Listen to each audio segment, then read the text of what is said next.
Hare Krishna, everyone. Apologies for being late. Let's get into it. Is this gonna work? Nope. Okay.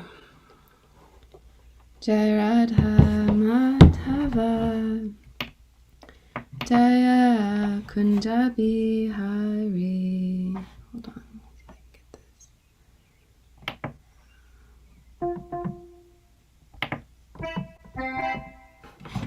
Okay. Get my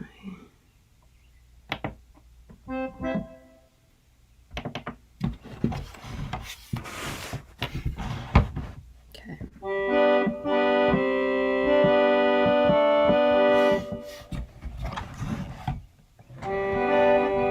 Jaya Radha Madhava Jaya Kunja Bihari Jaya Radha Madhava Jaya Kunja Bihari Gopi Janavallabha Jaya Girivardhari Gopi Janavallabha Jaya Girivardhari Yashodanandana Jaya Bhajajanranjana Yashodanandana Jaya Bhajajanranjana Yamunatiravanachari Jaya Kunja Bihari Yamunatiravanachari Jaya Kunja Bihari Hare Krishna Krishna Krishna Hare Hare Hare Rama Rama Rama Hare Hare Hare Krishna Krishna Krishna Hare Hare Hare Rama Rama Rama Hare Hare Hare Krishna Krishna Krishna Hare Hare Hare Rama Rama Rama Hare Hare Jaya Radha Damodara Radha Damodara Radha Damodara Shri Radhe Jaya Prabhupada Srila Prabhupada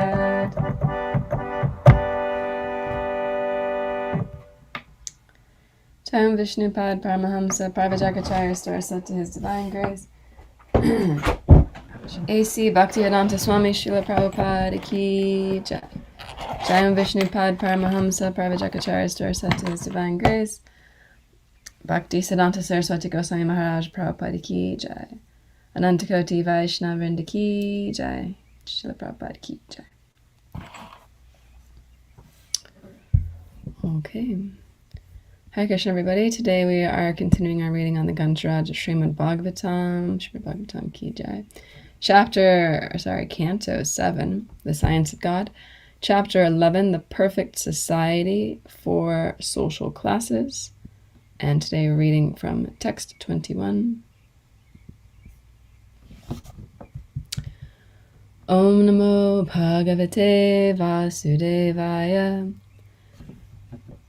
Om Namo Bhagavate Vasudevaya.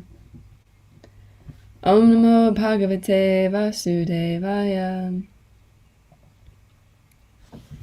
Shamo Damastapa Shocham Shantosha Kshantir Arjvajam Jnanam Daya Chutat Matvam Satyang Cha Brahma Lakshanam Shamo Damastapa Shocham Santosha Kshantir Arjvanam Jnanam Daya Chutat Matvang Satyang Cha Brahma Lakshanam Shamodamastapat Chocham Santosha Kshantir Arjvanam Jnanam Daya Chuchat Jnanam Daya Chuyat Matvam Satyam Cha Brahma Lakshanam. Would anybody like to chant the verse? Shamo damastapa shocham santosha shantir arjavam yanam dayat yutatmatvam satyam cha brahmalaksharam. Thank you. Anyone else like to chant?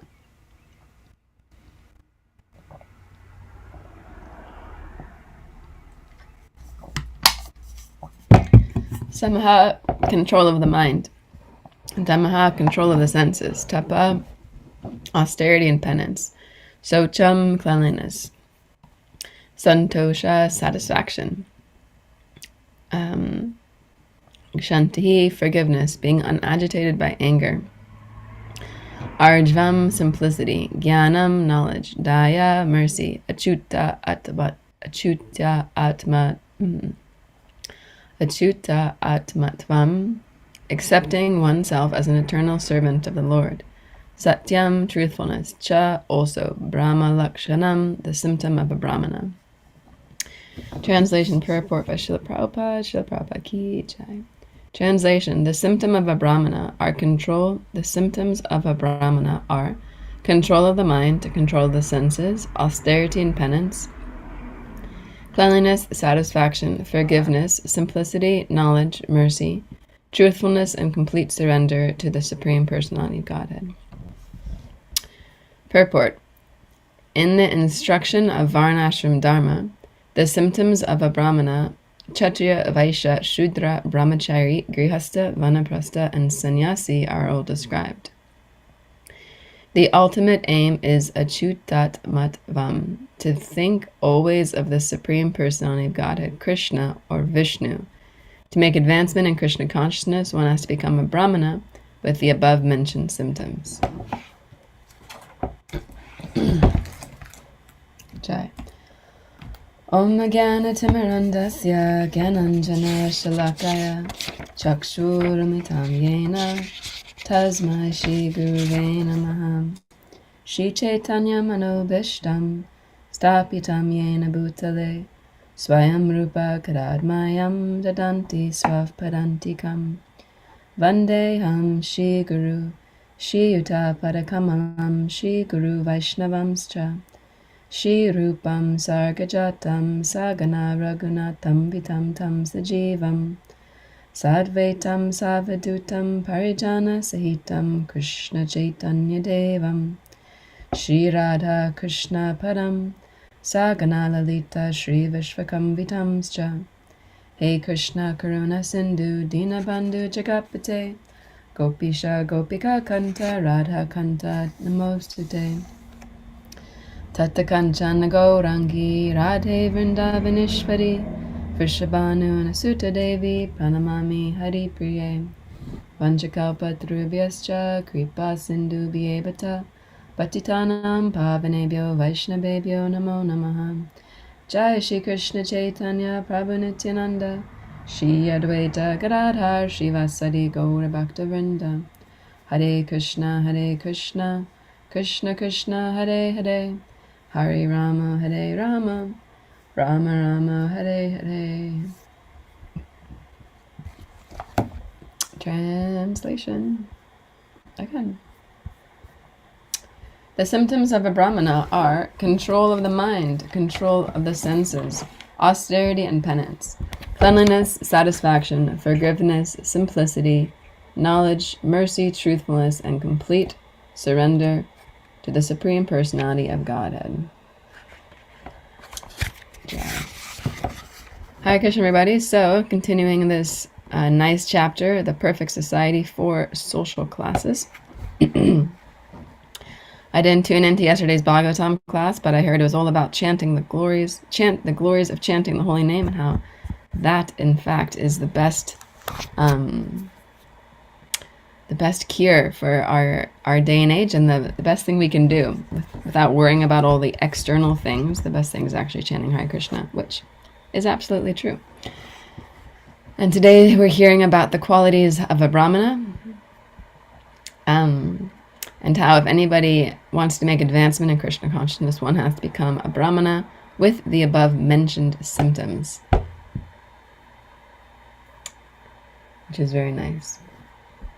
We were just reading, my husband and I are reading from the first canto, and we were reading about Vyasadeva and the qualities that one, in order to sit on the Vyasasan and to give a class, to speak on the Vyasasan, which is the seat of Vyasadeva, the qualities that one needs to have in order to do that. I'll just read it because I was thinking about it. When I was reading it, I was like, wow, I'm so far away from that standard. And I was like, I should read this before I give Bhagavatam class, just to remind myself and everyone else what the actual standard is. Let me see if I can find it. I think it's definitely in the first 5 texts. That's all we've gone up to.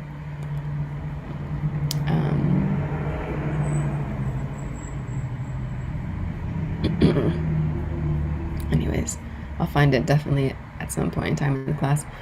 But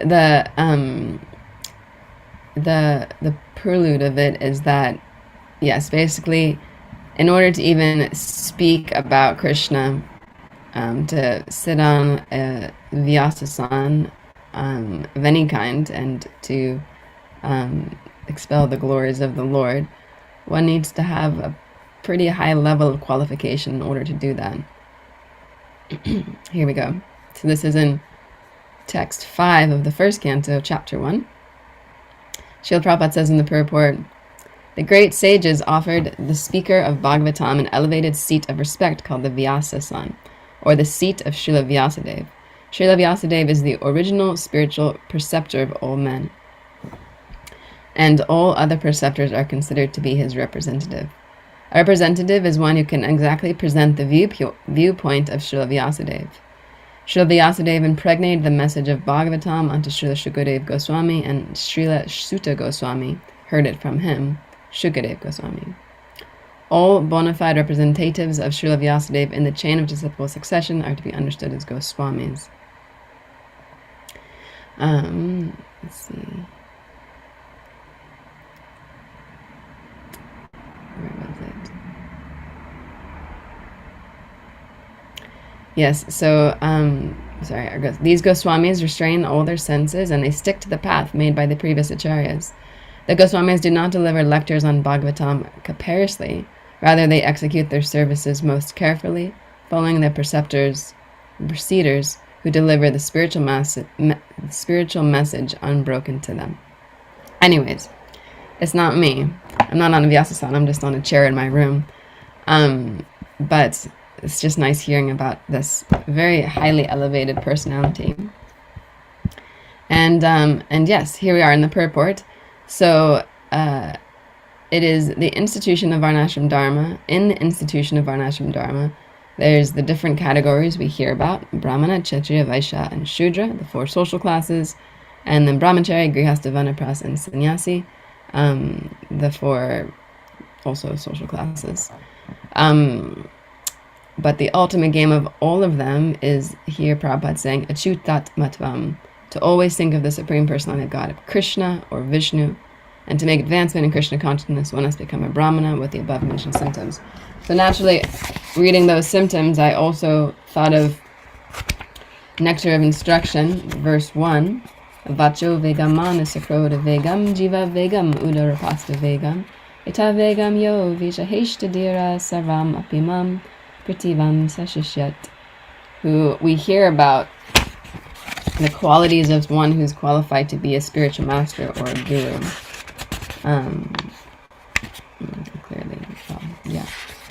So this is also, here we hear about how one needs to control the different urges of the body, the mind, the urge to speak, the mind's demands, the actions of anger, the urges of the belly, genitals, and the tongue. And if one can do that, then he's qualified to make disciples all over the world. And then we're also hearing today about these qualities, the satisfaction, forgiveness, simplicity, knowledge, mercy, truthfulness, etc. And how important that is as well in order to be qualified to become a Brahmana, which is the social head, the head of society. And what I always found interesting, and maybe a common misunderstanding that we all have, or that I have had, or at least, is that we look at the Varnashram system and we think, okay, the Varnashram system, Brahmana, Kshatriya, Vaishya, Shudra, it's actually a material system. It was made to split up the social class into 4 divisions so that people can act according to their nature, and that the material system will run in a smooth functioning. So someone can think, oh, like I'm a Brahmana, or I'm in a leadership category, or I'm in government, or I'm a Vaishya, or I'm forgetting the terminology that Urmila Mataji uses. But you can think, okay, my nature is dominated by that of a Kshatriya. Like, I like government work, I want to be a police officer, I like protecting people, like that's my nature. So then, does that mean that these qualities of a Brahmana don't apply to you? Because, it's not your quote-unquote nature. But actually, these Brahmana qualities, they're like the qualities of a Vaishnava, to always remember Krishna. This is actually above the social order, the social system. So even if we can develop these qualities, even if it's not necessarily our nature, to be in the, what does she say it's called? There's government, artistry, business, I think. Anyways, clearly I don't read the book. So, but anyways, these qualities that we're hearing here, they're actually the qualities of a devotee. And we need to develop these qualities so that we can enter into the spiritual world. So it doesn't matter about what our nature is, what we prefer to do, what our kind of work is that will be satisfied, but actually these qualities, they're meant to be developed. And there's a really nice, also very similar verse in Bhagavad Gita. There's 2. There's one that talks about the 26 qualities of a devotee, which is later. It's like in the later chapters of Bhagavad Gita. And then there's this next text in chapter 10, the Absolute Truth, text 4-5. The English is intelligence, knowledge, freedom from doubt and delusion, forgiveness, truthfulness, control of the senses, control of the mind, happiness, distress, birth, death, fear, fearlessness, nonviolence, equanimity, satisfaction, austerity, charity, fame, and infamy. All of these various qualities of living beings are created by me alone. So this is nice chapter, nice verse as well. Srila Prabhupada says that these different qualities of living beings, be they good or bad, are all created by Krishna, and they are described here. And then Srila Prabhupada describes these different qualities like in more detail. Intelligence refers to the power to analyze things in their proper perspective, and knowledge refers to understanding what is spiritual and what is matter. So like having that sort of intelligence, being able to analyze things in their proper perspective, and then having the knowledge and understanding, being able to understand what is spiritual life and what is material life, is quite an important quality to develop. Because without having that knowledge of being able to discern between what's the best for my spiritual advancement and what's just a material thing that looks attractive, we can get quite bewildered and lost in our journey. And then we have freedom, which is freedom from delusion and doubt, can be achieved when one is not hesitant and when he understands the transcendental philosophy. Slowly but surely he becomes free from bewilderment. So we think freedom is like, oh, like America, land of the free. I can do whatever I want, even though you can't actually do anything you want. And we think, okay, I've got freedom, for my job, or I've got, financial freedom. I can do whatever I like. I've got Lakshmi, Lakshmi's on my side. Or, freedom in a relationship. Like, oh, I can just, move around. I'm not tied down to a partner. I'm free in my beings like that. But actual freedom is freedom from delusion and doubt. And this can be achieved only when one understands his transcendental philosophy. And that way he can become free from the bewilderment of thinking that this body is here for me to enjoy, and that this world is here for me to enjoy, and it will help me. Maya she will take care of me. This is delusion. Tolerance and forgiveness should be practiced. One should be tolerant and excuse the minor offenses of others.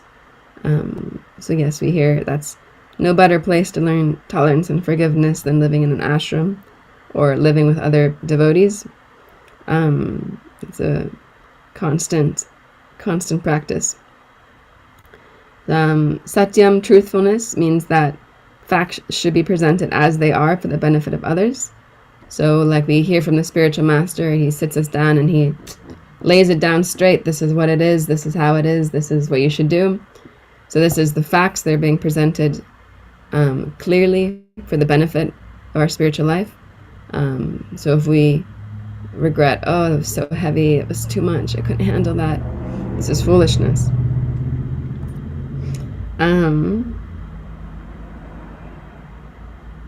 The truth should be spoken in a straightforward way so that others will understand exactly what the facts are. Same when we're doing some preaching, outreach work to newcomers. We have to be so tactful in how we present the philosophy that it's appealing and attractive, but at the same point in time, it's not wishy-washy. We're not losing the essence of what we're saying. Like in New Zealand, we had to preach in such a way. People are very atheistic, and they don't use the word God in any way. It's like you say God to somebody and it's like, oh my God, never talk to me again. So you have to preach in such a way that is attractive to them so that they become attracted to Krishna, but without losing the essence and the teachings of Bhagavad Gita. It's city preaching, outreach preaching. Then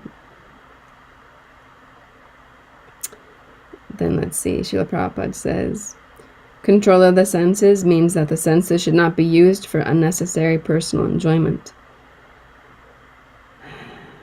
There is no prohibition against meeting proper needs of the senses, but unnecessary sense enjoyment is detrimental for spiritual advancement. I like that Prabhupada says that here, that there's no prohibition against meeting the proper needs of the senses. I feel like sometimes, often we, as the general Hare Krishna movement, can put that to the side, like, oh, somebody might have a need for more comfort or more financial stability or something, and often it's like, oh, Prabhu, you just need to forget about that need, push through, chant Hare Krishna, and you'll be great. And that can work for some people, but for some people it just means that those desires are going to come out in a really weird way or a perverted way, because they're trying to fulfill something by not fulfilling it. So it comes out in a strange way. But unnecessary enjoyment is detrimental for spiritual advancement. And in order to understand what unnecessary enjoyment is, like what's over the top, we need to have some intelligence. Therefore, the senses should be restrained from unnecessary use. Similarly, one should restrain the mind from unnecessary thoughts. One should not spend one's time pondering over earning money. That is a misuse of the thinking power. The mind should be used to understand the prime necessity of human beings, and that should be presented authoritatively. So we don't want to so hard to control the mind.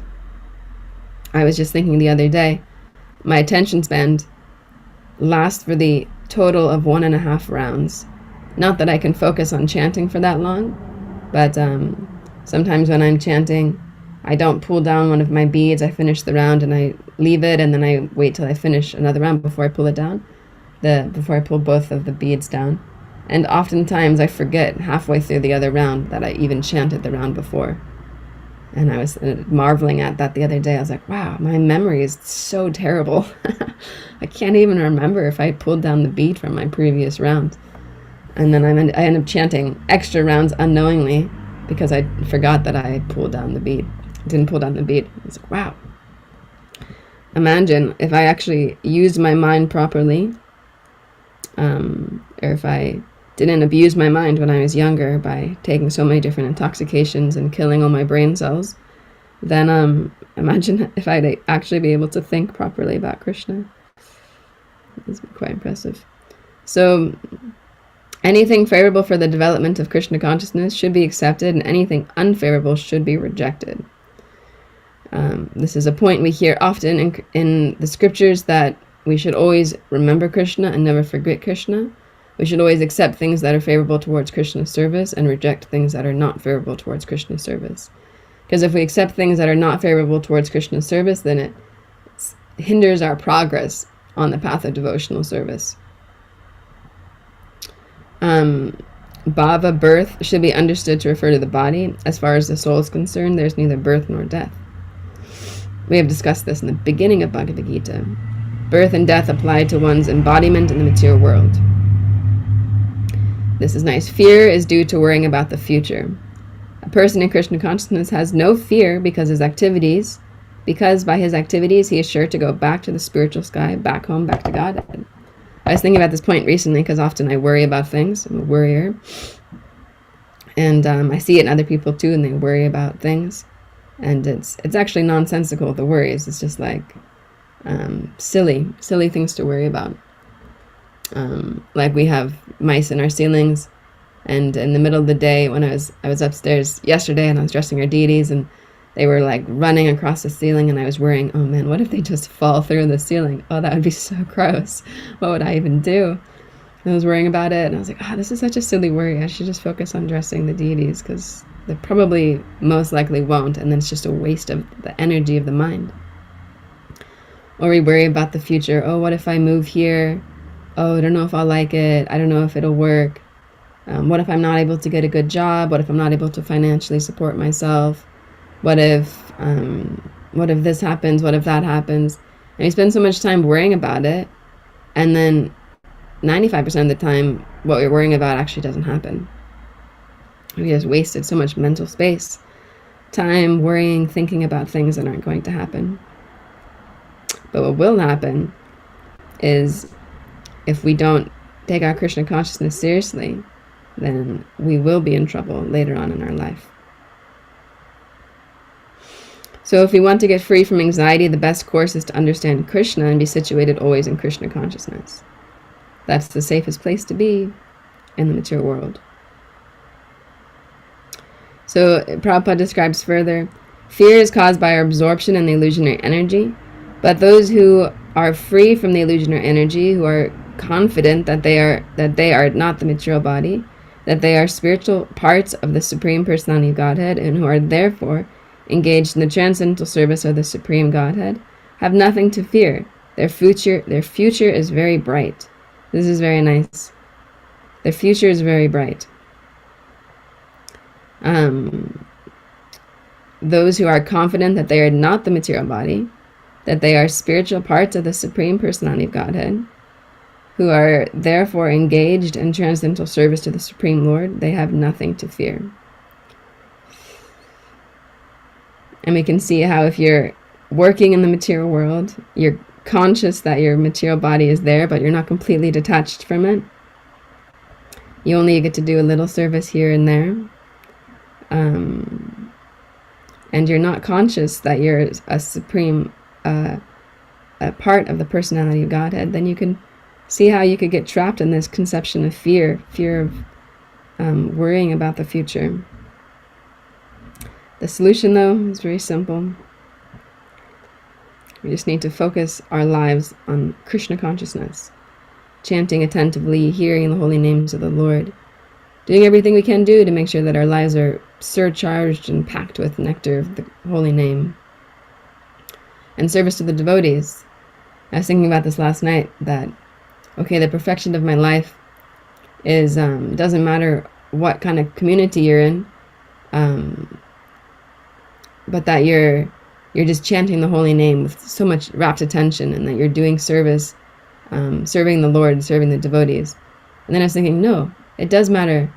It does matter that you're in the association of devotees, that you're in a nice community with devotees who are enlivening and inspiring, because you'll be inspired through the devotees. You'll get their association, and then that'll help you achieve the perfection of your life through chanting Hare Krishna. I was like, oh yes, actually being in a nice community like we have here in Gita Nagari is very nice. It's very enlivening.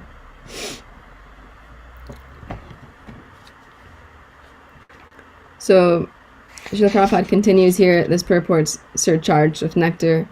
It goes through the different aspects of this verse, touching on the different points and describing what they mean.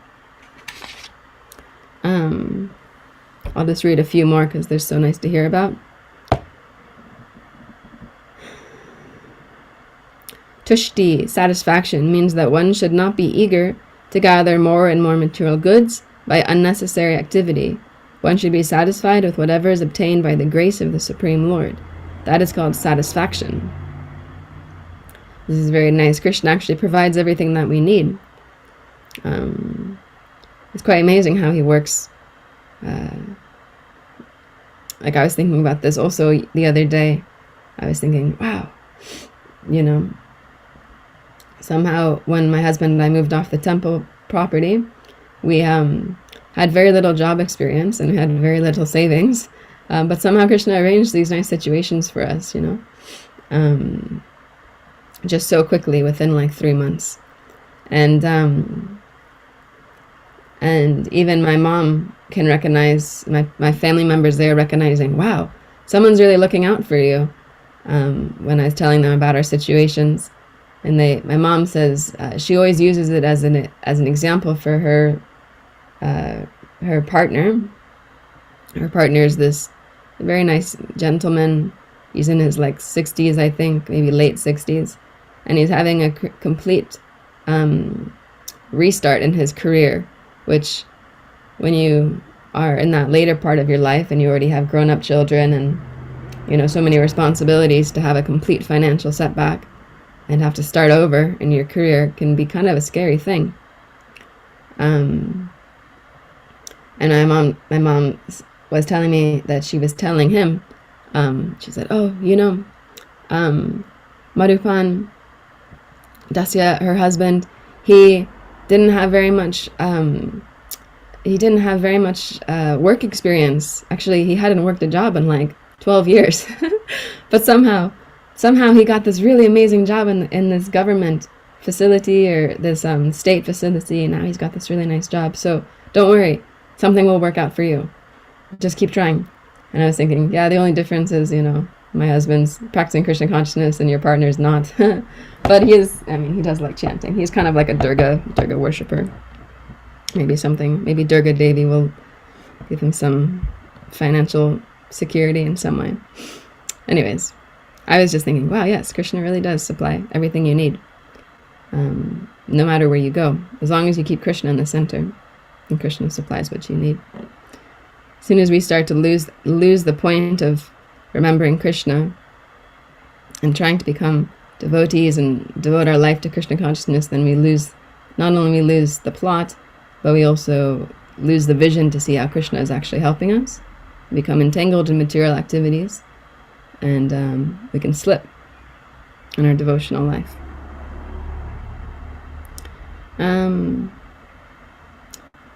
Let's see.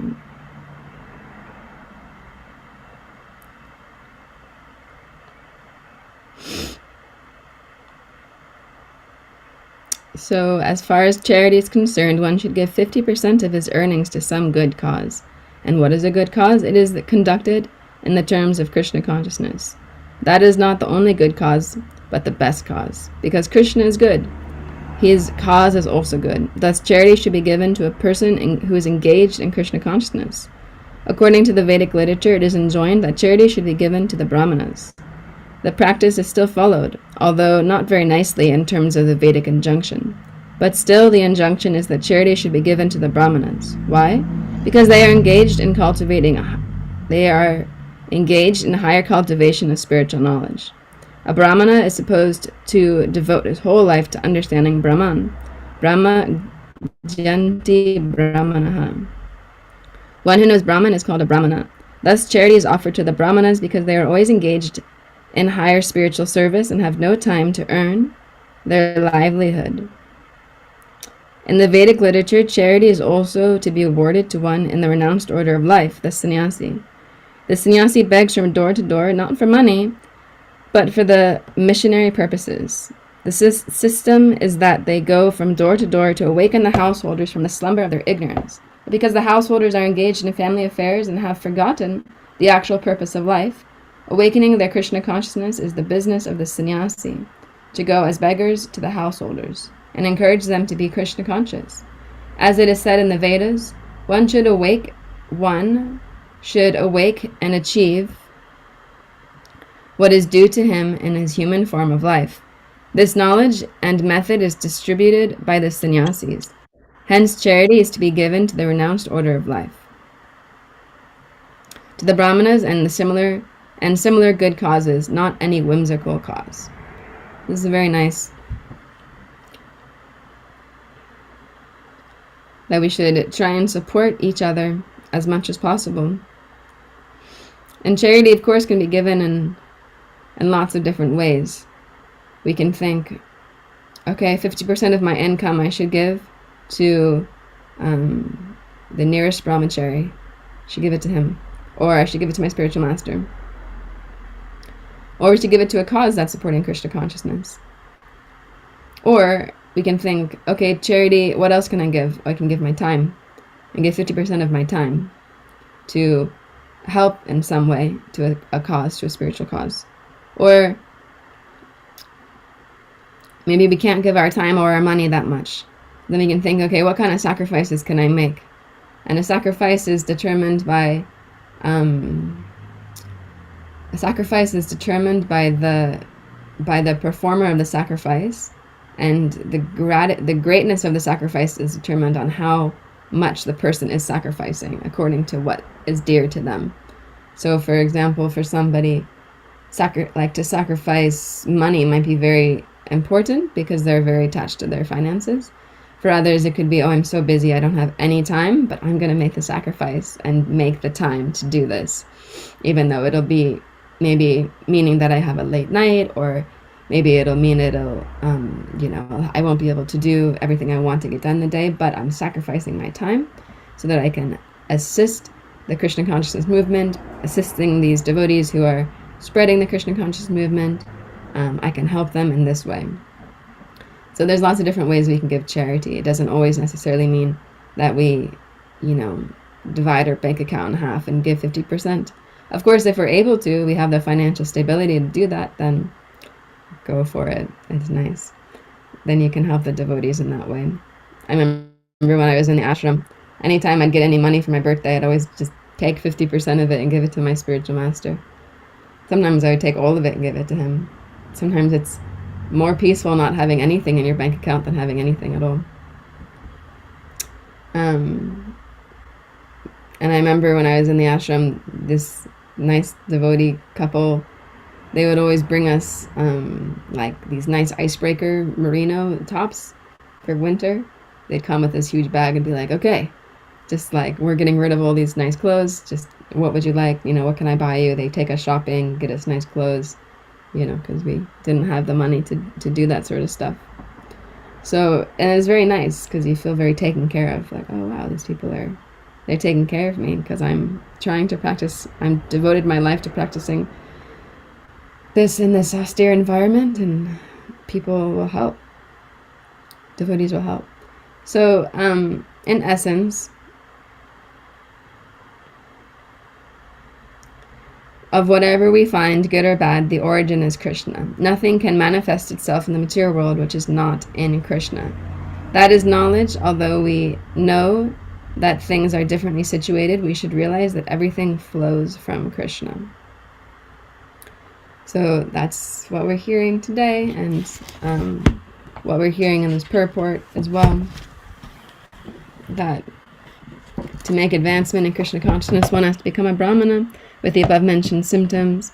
By developing these symptoms, as we are hearing from the Bhagavad Gita, we'll actually become very steadfast in our consciousness, in our mind, in our behavior and activities.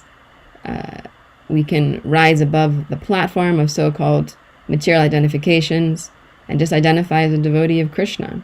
In this way, we'll be able to understand that everything's coming from Krishna, and there's no need for me to be fearful of different situations, or think of, the world in a certain way that's meant for my gratification, my senses. And because of our developed qualities and our knowledge and realization of Krishna's energies, and Krishna, the Supreme Person, then naturally our desires will also become more dovetailed toward Krishna's service, and less sort of self-focus on, I need to gratify this desire and I have this need, and because I'm not satisfying this need, then I'm not leaving true to who I am, sort of thing, which is easy to have that mindset, like, I just have all these needs and Krishna's not satisfying them, so I'm going to go look elsewhere to try and satisfy my needs because I got needs. But not realizing that actually our greatest need is to serve Krishna and to dedicate our life to Krishna's service. That's the only thing that's going to satisfy us. The only thing that we'll get from trying to satisfy our needs, quote unquote, in the material world is shaping our body for that of an animal. So, of course, we don't ignore our needs, but there's a limit, like we were hearing today in Bhagavad Gita. There's our needs, and then there's unnecessarily filling our, like, going over the top, basically, which is unnecessary. So I'll end there. If anybody has any comments or questions they'd like to share, please, you're most welcome to unmute and open up your video, do as you like. Be nice to hear from you.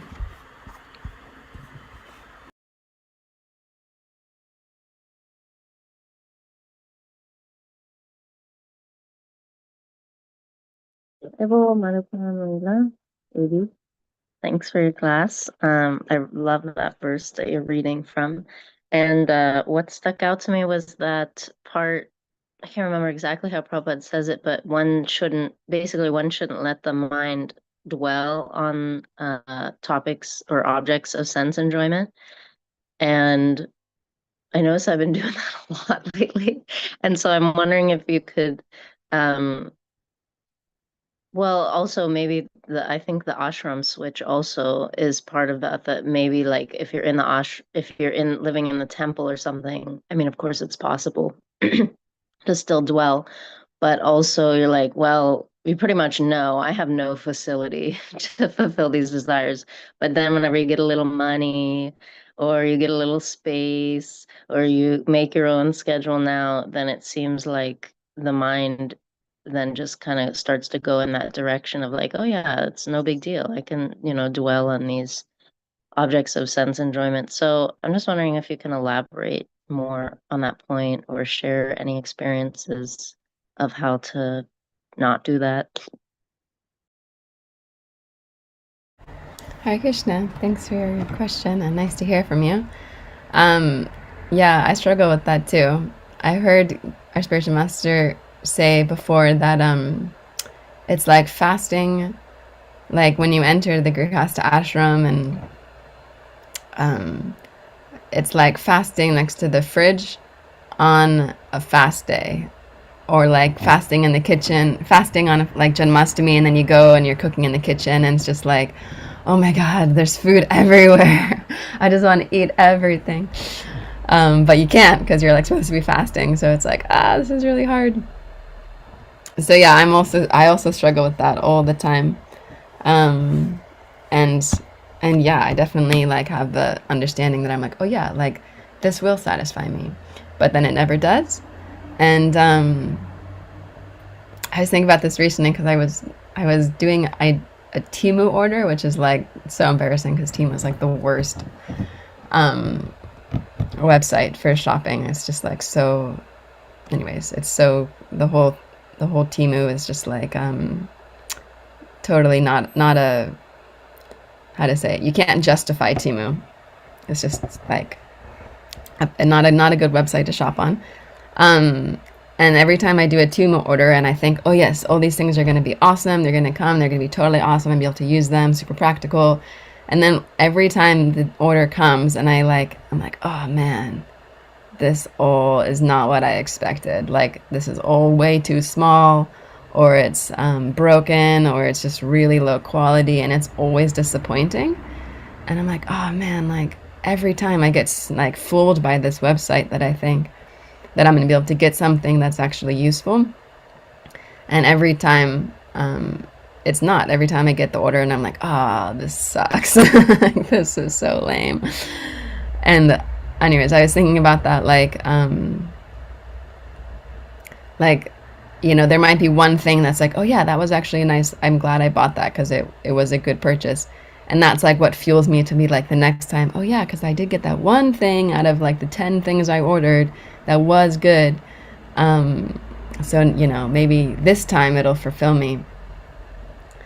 And I was thinking about that in relationship to my like endless material desires. And just being like, wow, like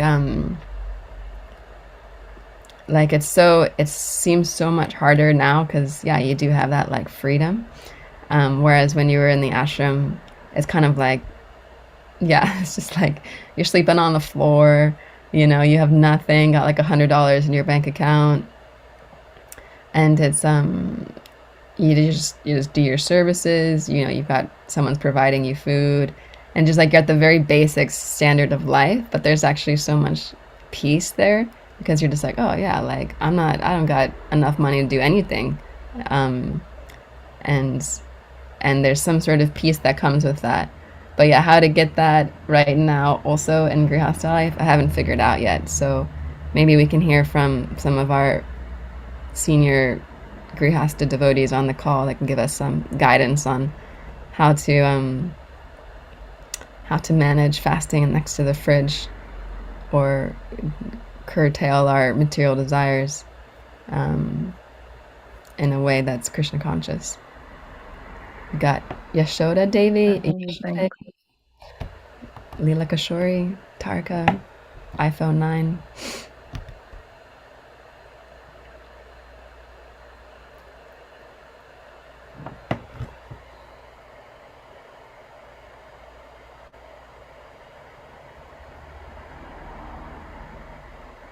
Hare Krishna. Hi, Prabhu. Thank you, Manapana Leela, for a very nice class.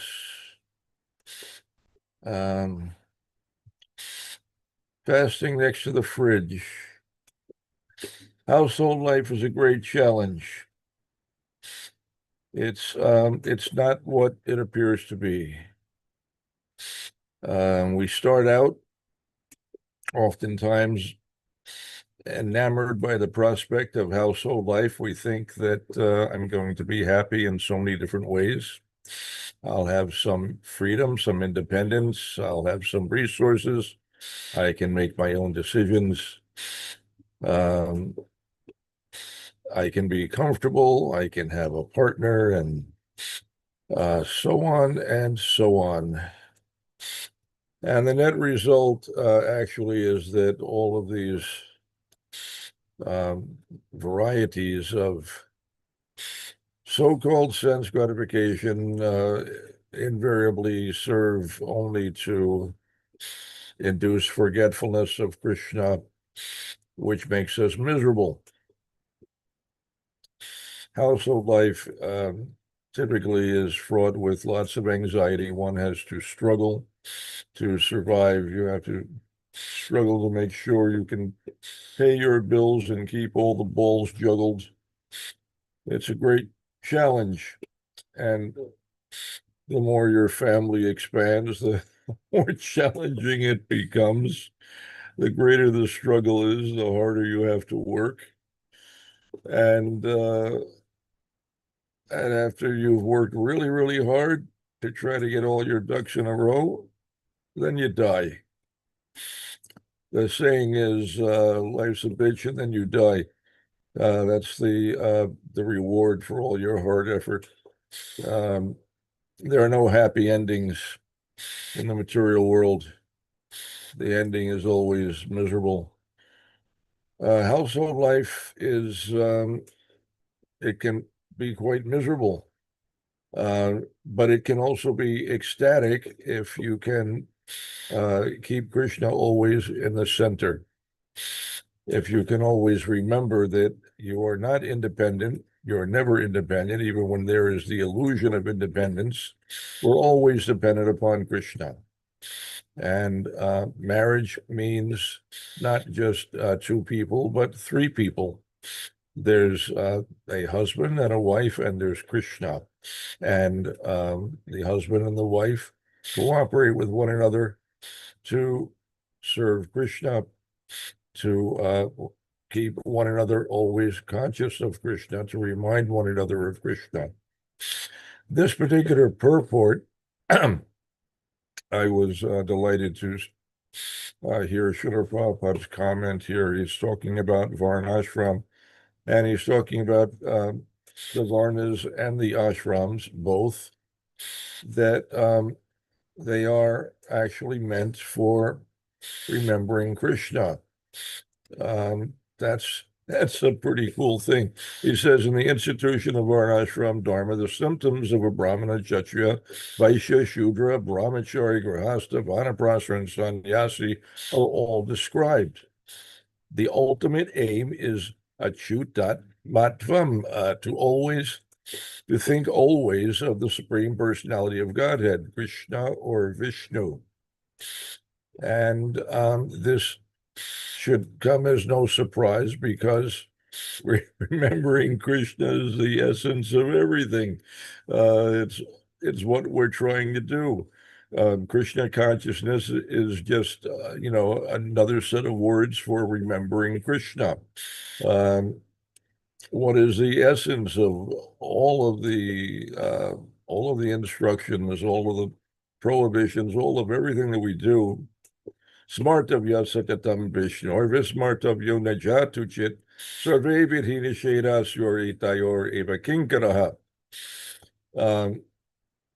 It said that Lord Vishnu should always be remembered and never forgotten at any time. All the rules and prohibitions mentioned in the Shastras should be the servants of these two principles. This principle is the principle that ties everything together in spiritual life, in Varnashram, in all of Srila Prabhupada's instructions, particularly he's given so many instructions for farm communities. There's a huge body of information that was given by Srila Prabhupada. And if you analyze all of what he said through that lens of always remembering Krishna and never forgetting Krishna, then it's like a light comes on. Everything clicks. You can see exactly why Srila Prabhupada prescribed everything that he did. And you can understand why everything in spiritual life, why the Shastras direct us to behave in a certain way. Everything is directed towards remembering Krishna. In this verse, translation is about the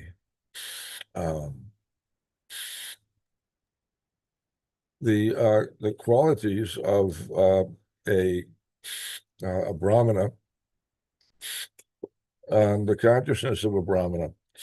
Says that the symptoms of a Brahmana are control of the mind, control of the senses, austerity and penance, cleanliness, satisfaction, forgiveness, simplicity, knowledge, mercy, truthfulness, and complete surrender to the Supreme Personality of Godhead. Why? Why? Every one of these items helps you to always remember Krishna and never forget Krishna. And if you analyze everything in spiritual life, whatever it is, that's always the case. Everything is meant to help us to always remember Krishna and never forget Krishna. Why is a brahmachari supposed to perform the duties of a brahmachari? Performing certain types of austerities, restraining the senses, and so on, strictly abstaining from the 8 different types of sex life, gross and subtle. It's all to remember Krishna. Everything is to remember Krishna. When Srila Prabhupada gave us instructions for farm projects, to live simply, to avoid dependence upon the products of industry, to grow your own food, to depend upon Krishna by depending upon the land and the cows. Everything is meant to foster remembrance of Krishna. When you follow all of these instructions, the result is that it becomes very easy to remember Krishna. It's the principle that underlies everything, and it ties it all together, and everything makes sense when you look at it through that lens. It might not otherwise. You know, it may appear to be just a bunch of disconnected, disjointed directives. Do this and don't do that. But the why, the reason, the rationale behind all of it is that you act in a particular way. The result is remembrance of Krishna. And if you fail to do that, the result is forgetfulness of Krishna. Because remembering Krishna is the most important thing in our life. It's how we connect with Krishna. We are part and parcel of Krishna, and we can't change that. Our relationship is one of service, but it's important to be conscious of that fact. Then we can be very happy. We'll be very satisfied in any condition of life. We can remember Krishna in all circumstances. We will always be ecstatic. We'll be very, very happy, fully satisfied. Nothing else can actually satisfy us. We're not these bodies. Any endeavor to try to gain satisfaction by service to our senses will not actually satisfy us. It's like collecting money and putting it in another man's pocket. What's the use? There's no benefit. You don't get anything out of it. But real benefit comes from remembering Krishna, just simply by remembering Krishna. Smaranam, one of the 9 processes of devotional service. Everything in spiritual life is directed towards Smaranam. Kirtanam is Shravanam and Kirtanam also directed towards facilitating Shravanam, Smaranam. So Smaranam is extremely important. It's hugely important. It's the whole purpose of everything that we do. Everything that we do is intended to foster Krishna Smaranam. The challenge in household life is somehow or other to remember Krishna, to always remember Krishna, when there are so many things to distract you from remembrance of Krishna. And oftentimes for householders, the greatest benefit that they derive from household life is gaining the realization that household life was a really bad deal, that it caused them so much forgetfulness of Krishna, and they had to suffer so much as a result. And so they become cured of the desire to try to enjoy independently of Krishna. They realize the futility. They experience the pain and the suffering. Sometimes one has to go through the school of hard knocks, but it is possible if you're very expert and you utilize your intelligence nicely. Household life can be a source of wonderful remembrance of Krishna. You can make your home a temple. You can utilize your home for preaching to others. You can invite people to your home, feed them prasad, let them hear some kirtan, a little lecture. You make your home a temple. Let everything revolve around Krishna. You have some household deities. You cook for them, you clean for them, you chant for them. You do everything for Krishna. And you engage all of your family members in always remaining engaged somehow or other in Krishna's service. It can be very nice. Household life can be a wonderful machine for fostering Krishna consciousness, but you have to follow the principles of household life very carefully. Otherwise, it can turn into a disaster. It's very, very dangerous. It's a razor's edge. You can derive tremendous benefit, or you can cause yourself terrible ruin. It's, and you can go either way easily. Both paths are right there, right in front of you. You can slip either way very, very easily. The razor's edge. So you have to practice with great care and attention. Always remember that the objective is to remember Krishna somehow or other. You do everything to try to remember Krishna. Try always to keep yourself engaged in Krishna's service. Utilize everything for Krishna's service. Household life is a wonderful vehicle for devotional service. You have the opportunity to do service in so many different ways. You have some independence, some freedom, so utilize that for serving Krishna somehow or other. You collect some money, so utilize that Lakshmi in Krishna's service. It's the duty of a householder actually to support all the other ashrams. Earning money is not an option in any other ashram. It's only allowed in the householder ashram. And so therefore, the householders have the duty, the responsibility to support all the other ashrams. But it's a service. It's a wonderful service. You collect as much as you can, and then you spend liberally on the devotees, on Krishna's temple, devotional service, preaching in all different kinds of ways. You spend the money in Krishna's service. You try to minimize the amount of resources that you spend simply on yourself. The more you spend for yourself, the more miserable you become, actually. Your desires increase limitlessly. Dushparena, Krishna says in Bhagavad Gita. Material desires burn like fire.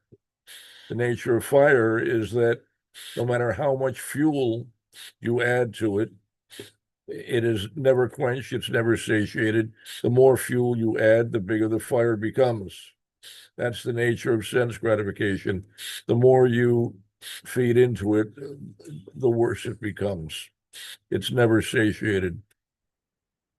So you can become quite miserable if you go down the path of sense gratification. The desires increase limitlessly, and you can never gain satisfaction by any means. You just become more and more dissatisfied the more you try to gratify your senses.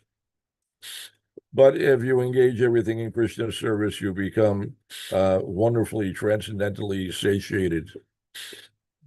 So that's the challenge. It's very challenging. Every householder has to find the ways and means to remember Krishna for themselves. Somehow or other, they've got to find a way to make that work, and it's really hard. At least in the beginning, it can be very, very challenging. There are all kinds of opportunities for sense gratification, lots of allurements. And we are conditioned by many lifetimes of sense gratification. So we have a conditioned tendency to engage in sense gratification of all sorts. Trying to restrain ourselves from that is difficult. We have to always remember the actual objective of life, what is actually important, what actually will satisfy us. It helps to have a very strong program of sadhana starting early in the morning. That helps to reinforce our memory and sticks with us throughout the day. But it's hard as a householder, you work hard all day to support a family, and sometimes very hard to get up early in the morning, or you get up early, but then you have to get to work. There's no time for sadhana. Some devotees in household life, they have a very hard time trying to complete their sadhana. Oftentimes they can't complete their rounds. Women, oftentimes, they once they become pregnant, they can't finish their rounds. They become pregnant, and they have a hard time getting their rounds done, and then they have children, and then it becomes even harder to get their rounds done, and it stays like that for years and years of child rearing. So it's very challenging. It's really hard. It's very, very hard. It requires tremendous determination. Where does determination come from? Determination is the result of brahmacharya. If one is engaging in sex life beyond what is prescribed, strictly for the purpose of begetting children, then you won't have the determination that you require to be successful in spiritual life or anything. Your power of recollection will be greatly diminished. All of your faculties will be diminished, and you'll have very little determination. So all these things are very important, but it's so hard in family life. You're you're fasting on a feast day, and so determination, got to be very determined. So to hear every day, to hear from Srimad Bhagavatam, to hear Bhagavad Gita religiously, dutifully, every day without fail, is very, very important. You need to be constantly reminded. That's the great benefit of the Prabhupada sandwich, morning and evening, kirtan and hearing Shastra. Very, very valuable, very important, because we need to remember Krishna. That's how we connect with Krishna. We hear and chant Krishna's name so that we can remember Krishna. Krishna Smaranam. Kirtanam, Smaranam Vishnu, Smaranam Parasevanam, Archanam, Vandanam Dasyam Sakyam Atmanivedanam. All the 9 processes. At least one. At least do one nicely. Anyway. It's a household life is a challenge. It's a tremendous challenge, very hard. And countless individuals in the past have failed miserably. There are terrible pitfalls. Things can go horribly wrong. Marriages often fail. Devotees try to raise children in Krishna consciousness. Most of the time, they fail. Their children wind up just falling into Maya, and nothing can be done to save them. There can be lots of heartbreak. Very challenging. So important to try to do everything as best as possible from the beginning, and never compromise with Maya. Don't give Maya an inch. If you give Maya an inch, she'll take a mile. Never compromise with Maya. Don't flirt with Maya, for God's sake. Anyway, we've gone way over time. Remember Krishna. Always remember Krishna. Hare Krishna. Wow, thank you, Prabhu. That was super nectar. I hope this is recorded so I can go back and listen to that again later. It's very, very nice. Thank you very much. Leela Kishore Devi, did you have something you wanted to say? Hi, Krishna. Good morning. Thank you for your wonderful class and for all of the reading that you did of Srila Prabhupada's words to us. And what I was actually really enjoying in your class was how you were so honest about how you're going through your day in Krishna consciousness and how the change of coming out of the ashram or the temple and being in the, in the world, how that's working out for you. And when you were talking about the mice and you're addressing the deities, but you're hearing the mice. And I was thinking about how, for me, what do I do when my mind is like that? Because when I start to worry, like you said, you're worrying about something that's probably not even going to happen. It's not even going to be real. Is that I think about my mind and what Krishna said about my mind. At that point, it's not being my friend at all. It's looking for something else to attach to. It's flying all over the place. And for me, what helps is to go back to an actual physical practice. So I will stop, I will pause, because at that point I'm everywhere but where I am. I'm in the ceiling with the mice, I'm wherever else, I'm out in the traffic, hearing it in the street. And I will stop and I will first ask myself, is this even real? You know, Today we're supposed to have a huge storm here in South Jersey. So a real concern would be if I left the windows down on my car. Yes, that's something I have to address.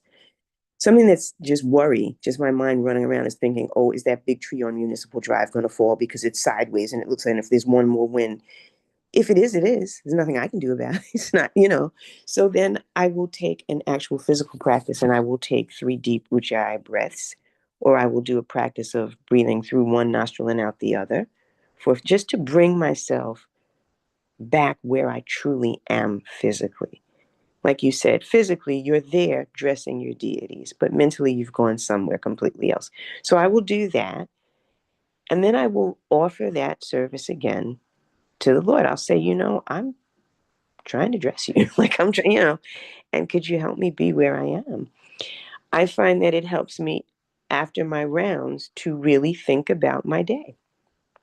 So to stop for a moment and think, not just say my rounds and then jump into my day, but to think, I'm supposed to shop for, boga today, or I'm supposed to, this is the day that I do laundry, whatever.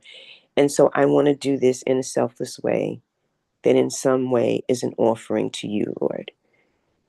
And so then when it becomes drudgery, I can find some joy in it because I can remember that I offered this already. Quite often it's important for me. So my husband is a Marine. You're always a Marine. I don't care how far away from it you've been. You're always a Marine. So Marines tell me, simplify. And when we were first married, he had a way of speaking that was like a Marine. It was like barking orders. And the way that I tend to be is that I don't do well with that kind of speaking. If I feel like you're yelling at me or you're telling me what to do. And then I had to struggle with this idea of being submissive and being a chaste wife and being a virtuous woman.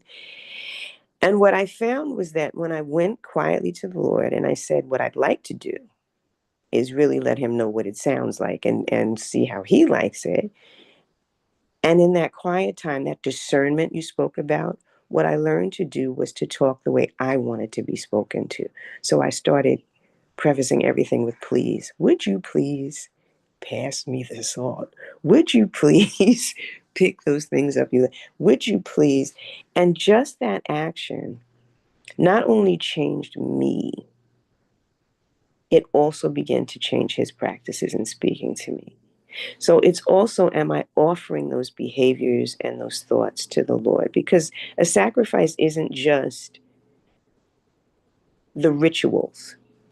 I'm very mindful of not getting so caught up in the rituals that I forget who the rituals are for. Who am I offering them to? And so am I also an offering? I was at your wedding and it was lovely. But one of the things I remember is the parts where they said, this is a daughter of Krishna. Krishna is giving you his daughter. This is a son of Krishna. So do I remember that in the process of being married? I am dealing and living with a son of God. Am I treating him like that? Am I conducting myself like a daughter, part and parcel of the Lord? And if I'm not, I have Paramatma. When my mind is really, really flighty, yes, I have the holy names. I can attach them there, really attach them there, and come back to myself. Remember who I am, that I'm not the body. I've never shopped on Temu. Every once in a while, it sends me these, I don't know, it sends you these, like you're doing something sensible online, and it just pops up. And it'll pop up with things that apparently, I guess, somewhere, someone has looked at, Leela Kishore likes pots and pans and be like, oh, you get this beautiful set of copper. And I'm like, yeah, no, because I know me. And that's part of it too, is being honest, like you were about myself. And thank you for talking about chanting the rounds and forgetting it, because you always think you're unique, and I'm not. And that's a great reminder in being divorced. I'm not unique. I'm not that special. Everybody goes through that, that I think are so burdensome to me. And I have that same thing where I'll be like, did I chant the round? I said I was going to bring down 3 beads at once. Now I can't remember if I did the first one. And the really lovely thing about that is I've learned to just say, so Krishna, you must want me to chant more rounds. And what a gift that I can just add some more. I don't know. At this point, let me just pretend that I didn't do that one and chant again, because it's a wonderful thing to chant more rounds. So I think a lot of it is surrendering my attitudes first. My attitude. Yeah, that's a sacrifice. And then once I've done that and I'm serious about that, when things happen during the day where I want to step back into that attitude, I remember that I already gave that to the Lord. And then I ask him to direct my steps. So that's some of the practical ways that I just get through household life, and particularly the challenges of living with other human beings, and realizing that a lot of times I want my way. And I want to think that, come over to my side. The view is perfect from here. It's perfectly clear how I see the world. I don't know what's going on with you. And then I have to really say, oh, and now I need to surrender my tongue. Restraint of tongue and pen is a wonderful thing. And restraint of my thoughts is a wonderful thing. But I can't do it alone. So I have to constantly offer them to the Lord and ask him to manage them for me, manage me, help me, change me. So that's some of what I got out of your speaking this morning, and the practicality of your practice of Krishna consciousness. And no, it's not an easy walk, but I'm not one who likes that it could have been worse, because I always feel like if it could have been worse, it could have been better. So yes, I feel like there are some severe pitfalls perhaps, but it can also be a wonderful, wonderful thing being a wife and being a mother when you are in a state of submission and surrender to God. And so I feel like Krishna put you and Dasha together. Krishna put Nagari and Dina together.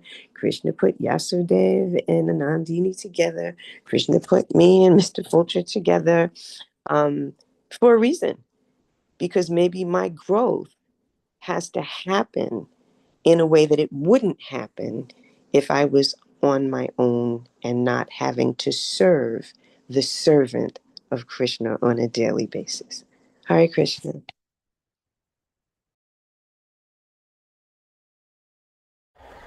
Hare Krishna. Thank you so much for sharing. Well, that was really nice. I really like that last point you made. That was very potent. Thank you very much for sharing. Does anybody else have anything they'd like to share?